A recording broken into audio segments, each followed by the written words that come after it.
25,000 మంది ఉండాల్సి కార్మికులు ఉండాల్సిన చోట 10,000 మంది ఉన్నారు. ఈ 10,000 మంది కూడా వీఆర్ఎస్ తీసుకొని వెళ్ళిపోవచ్చు, వెళ్ళిపోండి అని వాళ్ళని ప్రోత్సహిస్తున్నారు. డెప్యుటేషన్ల మీద పంపిస్తున్నారు. అంటే మీరు సిబ్బందిని పెట్టరు, బ్లాస్ట్ ఫర్నేస్లో పని చేయించరు, అలాగే డిజిన్వెస్ట్మెంట్ చేస్తామని ప్రకటనలు చేస్తారు, ముక్కలు చేసి వివిధ భాగాలలో ప్రైవేట్ భాగస్వాములు ఆహ్వానిస్తారు. ఇవన్నీ చేసి నష్టాలకు కార్మికులు కారణమైన నష్టాలకు మీరే కారణం. కార్మికులు అడగంది మీరే.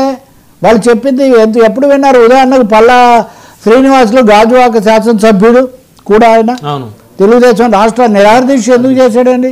వైసీపీలో వైసీపీ గవర్నమెంట్ ఉన్నప్పుడు వైసీపీ గవర్నమెంట్ అప్పుడు నిరాదీక్ష చేశారు కదా.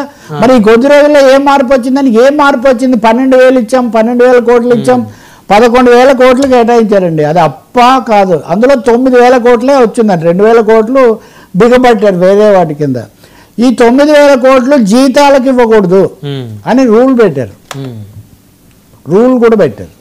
జీతాలకు ఇవ్వకూడదని రూల్ పెట్టి మీరు ఆ డబ్బులు ఇచ్చి ఇప్పుడు మాట్లాడితే కార్మికుల ప్రొడక్టివిటీ లేదు, వాళ్ళేం బెదిరించట్లేదు, మీరు వాళ్ళని బెదిరిస్తున్నారు, అవమానిస్తున్నారు. విశాఖపట్నాన్ని అవమానిస్తున్నారు.